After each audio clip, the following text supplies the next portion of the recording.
पहले तो आज वाल्मीकि जयंती पर और इस प्रेस वार्ता में राजभवन में आप सबका बहुत स्वागत है।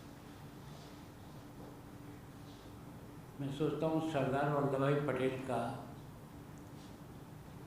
भारत की आज़ादी के बाद देशी रियासतों को एकीकरण करना बहुत ही कठिन काम था। उस समय कई छोटे बड़े राजाओं का अपना अपना राज्य था। तो आज़ादी के बाद देश के प्रधानमंत्री जी ने देशी रियासतों को एकीकरण का काम सरदार वल्लभ भाई पटेल के जुम्मे गृह मंत्री के नाते दिया। और मैं सोचता हूँ कि बहुत चतुराई के साथ अंग्रेज़ों ने हमको आज़ादी लौटाई जरूर थी, और इतने फोड़े उसमें पैदा किए थे कि जिन पर शायद भारत विजय प्राप्त कर पाएगा या आपस में लड़ पाएगा। आज़ादी के साथ ही उन्होंने सबको पूर्ण स्वतंत्रता दे दी कि जो भी रियासत स्वतंत्र रहना चाहे वो स्वतंत्र रहे। तो मैं सोचता हूँ कि इसको विलय करने के लिए जिस बुद्धिमानी से सरदार वल्लभ भाई ने अपने कौशल का प्रयोग किया और अलग अलग जगह जाकर के जो देशी रियासतें थी उन सबको एक भारत श्रेष्ठ भारत, सशक्त भारत बने, एक ताकतवर भारत खड़ा हो, इसके लिए प्रयत्न किया। मैं उस मेवाड़ से आता हूँ जहाँ का राजघराना भी एक मेवाड़ का राजघराने के रूप में जाना जाता था। गोपाल सिंह जी ने स्वयं सरदार वल्लभ भाई पटेल उदयपुर आए, उनके राजभवन में मीटिंग हुई और वहाँ उन्होंने कन्विंस किया। तो शायद पहला राजघराना बना राजस्थान में कि जिन्होंने अपने आप को संपूर्ण देश के साथ सम्मिलित किया और अपने राज्य को उसमें विलीन किया। इसीलिए हमारी विधानसभा में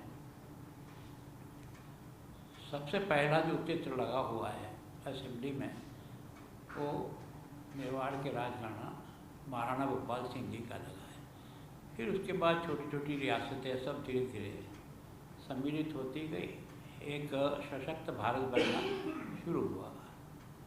हैदराबाद के नवाब का रुख अलग था, वो अपने आप को स्वतंत्र रखना चाहता था, भारत के साथ सम्मिलित होना उसकी इच्छा नहीं थी। उसके बाद सेना भी थी, सब प्रकार की शक्ति भी थी। तो मैं सोचता हूँ उसको भी शक्ति का जवाब शक्ति से दे करके ही उसे समझाया और उसने भी फिर अपनी सहमति दी।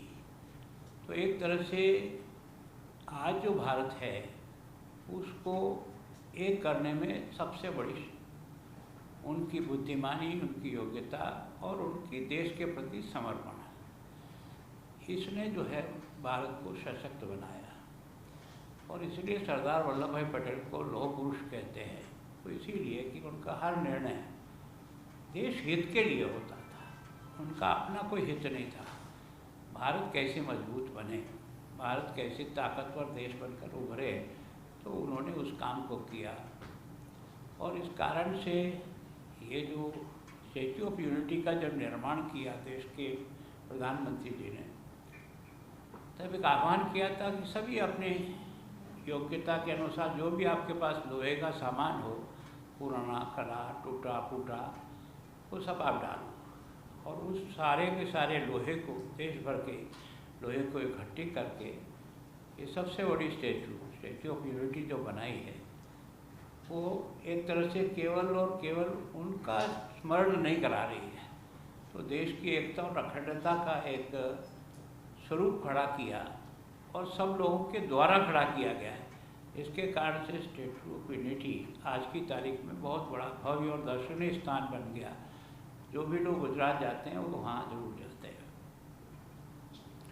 तो इसको मनाने की दृष्टि से जो हमारा केंद्र का मांडलिया जी का जो विभाग है, युवा और खेल मंत्रालय, उन्होंने अब की बार इस कार्यक्रम को 150 वर्ष को इस तरह से बनाएं कि सारे देश का नौजवान उनके किए हुए कामों को समझे और उसको विभिन्न तरीक़ों से अपने आप में प्रदर्शित करने का प्रयास करें।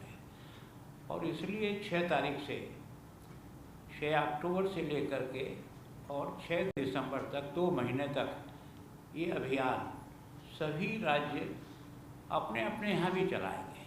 वो केंद्र का जो है माय भारत वाला है पोर्टल, वो तो है ही है, उसमें तो सब बच्चे उसमें अपने अपने जो भी है लेखन है या जो चीज़ें हैं वो तो डालेंगे। लेकिन हर स्टेट को भी कहा है कि वो अपने यहाँ भी नौजवानों को इसको जोड़ने के लिए विभिन्न प्रकार के कार्यक्रमों का आयोजन करें। वो तो उन्होंने केवल सिंबॉलिक बताया है कि भाई हम 31 अक्टूबर उनका जन्मदिन है, उस जन्मदिन को जो है ना आप अपने अपने राज्य में कोई तो भी बड़ा मार्च एक तरह से निकालें और अधिक से अधिक नौजवान उसमें जुड़े, ताकि एक तरह से देश की यूनिटी हर स्थान पर, हर शहर में अपने कार्यक्रमों के साथ नौजवानों को उसको जोड़ सके। विभिन्न प्रकार के लेख प्रतियोगिताएं हैं, विभिन्न प्रकार की, कोई राज्य को पाबंदी नहीं है। राज्य चाहे जैसी अपनी योजना के अनुसार जिसकी उनकी क्षमता है इस प्रकार के कार्यक्रम आयोजित करें कि जिसके कारण से नौजवानों को देश की आज़ादी के बाद की समस्याएं उनको एक करने में, और एज ए गृह मंत्री जो उनका जीवन रहा और जिस प्रकार का उनका काम रहा उसको आने वाली पीढ़ी सीखे कि वास्तव में देश को ताकतवर बनाना है तो सबको मिलकर के ही साथ चलेंगे तो ताकतवर बनेगा। उसी बात को देश के प्रधानमंत्री जी ने उठाकर और इसको स्टैच्यू ऑफ यूनिटी के साथ साथ उन्होंने भारत किस तरह से एक, हम सब लोगों को राजभवन में एक भारत श्रेष्ठ भारत मनाने के लिए भी उन्होंने हर राज्य का जब भी स्थापना दिवस है तो आप अपने यहाँ रहने वाले उस राज्य के लोगों को भी बुलाओ और जहाँ आप कार्यक्रम कर रहे हो वहाँ के लोगों को भी बुलाओ और उन दोनों संस्कृति को, उनके जो रीति रिवाज है, उनका जो कुछ विशेषता है, उनके जो महापुरुष हैं उनके बारे में भी आप एक दूसरे के बीच में चर्चा करो, ताकि भारत का महापुरुष किसी स्थान का महापुरुष नहीं होता है।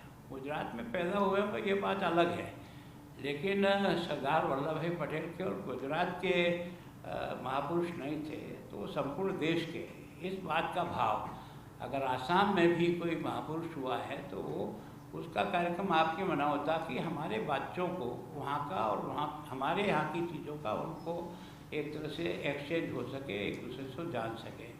तो मैं सोचता हूँ 2047 में भारत कैसा बने, उस कल्पना को अगर साकार कोई करेगा तो यहाँ की ये जो आने वाली शक्ति है युवा यही करेगी। मतलब कैसा भारत 2047 में बनाना है हम उनको गाइड कर सकते हैं, लेकिन बनाने की जिम्मेदारी तो उन्हीं पर आएगी। तो वो अभी से अपने आप को इस तरह से तैयार करें कि वो 2047 के भारत की जो कल्पना है उनकी क्या है। केवल और केवल हम लोग जो थोप रहे वही नहीं, क्योंकि आइडिया तो है, कहीं से भी किसी भी प्रकार का आइडिया आ सकता है कि वो क्या सोचते हैं, उनका क्या कल्पना है। तो एक तरह से एक खुली चर्चा भी और खुली बहस में से भी ये निकले कि भाई हमको किस रास्ते से आगे बढ़ना है। तो मैं सोचता हूँ इसके लिए ये विभिन्न कार्यक्रमों का आयोजन जो रखा है, उनके जन्म स्थान से लेकर के यूनिटी की उस तक जो पैदल यात्रा इतनी लंबी है, उसमें देश के अधिक से अधिक युवा जुड़े। अभी जो पोर्टल उन्होंने खोला है उस पोर्टल पे संपूर्ण देश के युवा अपने आप को रजिस्टर कर सकते हैं और अपने विचारों को भी उसमें पहुंचा सकते हैं, ताकि संपूर्ण देश के युवाओं का सोच एक जगह इकट्ठा हो और फिर उसमें से निकाल करके कौन कौन से कामों को किया जा सकता है उसको मिलाकर सरकारें इस पर विचार करके उस काम को कैसे आगे बढ़ाए। तो मैं सोचता हूँ इस वर्ष जो मनाने का है वो इसी कारण से 2 महीने तक ये विभिन्न कार्यक्रम हमारे चलेंगे। हमें भी 31 उनके जन्मदिन से लेकर के और नवंबर तक 15 नवंबर तक हमको इससे मनाना है। फिर संविधान की जो डेट है 26 नवंबर, वहाँ से लेकर के ये जो अपनी एकता की यात्रा है, एकता का जो एक तरह से सारा भारत एक साथ चले, इस बात को लेकर के ये विभिन्न प्रकार के कार्यक्रमों से 6 दिसंबर तक जाकर के इसको पूरा करेंगे। तो आप सब लोगों इसलिए कि क्योंकि आपकी मदद से हमारा भारत का यूथ एक दिशा में सोचने का प्रयत्न करे, देश को उठाने के लिए उसकी क्या कल्पना है, अगर कोई अच्छा सुझाव आता है तो उसको देश कैसे स्वीकार करके आगे बढ़े। तो एक तरह से सोचने के लिए एक थीम दी है कि आप सब लोग सोचो और आप सब लोगों के मन में जो विचार आते हैं उसको आप कहीं न कहीं उसको सूचीबद्ध या लेखबद्ध करो। तो मैं सोचता हूँ कि मीडिया के जितने प्रकार हो सकते हैं उसके माध्यम से भी, नाटक के माध्यम से हो सकता है, नुक्कड़ नाटक के माध्यम से हो सकता है, अपने अपने गांव में रैलियाँ और विभिन्न प्रकार के कार्यक्रमों का आयोजन करके इसको कर सकते हैं। अभी हर एक के लिए अपना सोच है कि वो किस तरह की तैयारी करते हैं।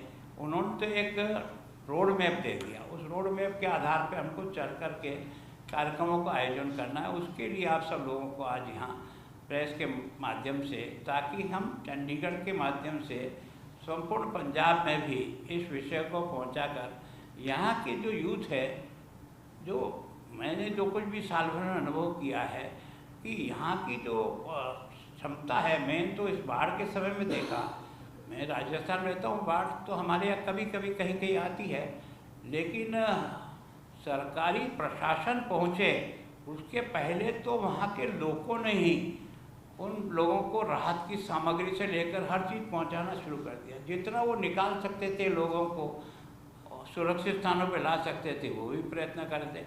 और प्रशासन के साथ तो जिस प्रकार से कंधे से कंधा लगा करके है ना, स्थानीय लोग भी खड़े रहे हजारों की संख्या में।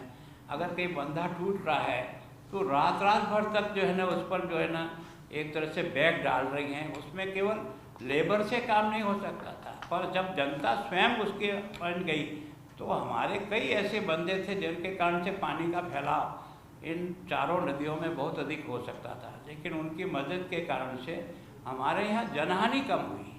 हमारे यहाँ पानी का तो बहुत फैलाव हुआ, फसल का नुकसान हुआ, लेकिन फिर भी मैं सोचता हूँ ये पहला प्रयोग मैंने देखा कि ड्रोन के माध्यम से है ना, उन्होंने सर्वे किया कि कहाँ कहाँ लोग फंसे हुए हैं, और ड्रोन के माध्यम से जगह को आइडेंटिफाई करने के बाद हेलीकॉप्टर की जहाँ जरूरत थी वहाँ हेलीकॉप्टर भेज करके बताया। जहाँ वो आपकी एक स्पेशल गाड़ी यहाँ पंजाब में बनी है जो पानी में भी उसी तरह से चलती है, तेज़ थी, और ज़मीन पर भी ऐसी चलती, तो उसने भी मतलब पहला प्रयोग अमृतसर ने जब किया तो वास्तव में 261 लोगों को उन्होंने उस बहते हुए पानी के प्रवाह में से बचा करके और निश्चित सुरक्षित स्थान पर ले आए।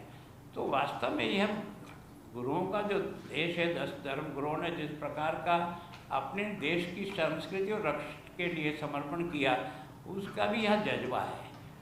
तो वास्तव में, और इसी तरह से मैं ऑपरेशन सिंदूर में तो राजस्थान से हूँ, हमारे यहाँ तो हम कई स्थान पहले से ही जब युद्ध की शुरुआत होती तो खाली करा देते हैं क्यों किसी प्रकार की जनहानि नहीं हो, पर यहाँ तो लोग वहीं डटे रहे। केवल उन्होंने अपने बच्चों को निकाला होगा, अपने बहू बेटियों को निकाला होगा, लेकिन वो लोग वहाँ बराबर फौज के साथ मिले हुए थे, और फौज के साथ जैसे कंधा से कंधा लगाकर उन्हीं को लड़ाई लड़नी है, इस तरह का स्वभाव जो है ये वास्तव में बहुत सुखद अनुभव मेरा भी हुआ। लेकिन जिस कारण से मैं सोचता हूँ कि यहाँ के नौजवान को कमज़ोर करने के लिए ड्रग जिस प्रकार से खा रही है, इससे लड़ने के लिए संपूर्ण क्षेत्र को कैसे उठाया जाए, तो मैं सोचता हूँ ये जो इस समय हम जो 150 वर्ष मना रहे हैं उसमें हम इसको भी किसी तरह से गांव-गांव तक पहुंचाने का प्रयत्न करें कि अगर सशक्त भारत बनाना है तो नशा मुक्त भारत होना भी आवश्यक है। नशा मुक्त पंजाब बनेगा तो ही रंगला पंजाब बन सकता है। तो इस बात को भी इसके साथ जोड़ करके कैसे हम इसका उपयोग कर सकते हैं, तो विभिन्न कार्यक्रमों की रचना करेंगे। तो आप सबसे भी प्रार्थना है कि आप इसमें जितना सहयोग करेंगे हम विषय को ठेठ नीचे तक पहुँचाने में सफल होंगे। धन्यवाद। भगवान का नाम और ध्यान घर में रहेगा हर वक्त, सकारात्मक प्रभाव। वेदाक्ष धूप बत्ती से रोज मोगरा और बेलपत्र की महक से लक्ष्मी का होगा वास। वेदाक्ष धूप बत्ती।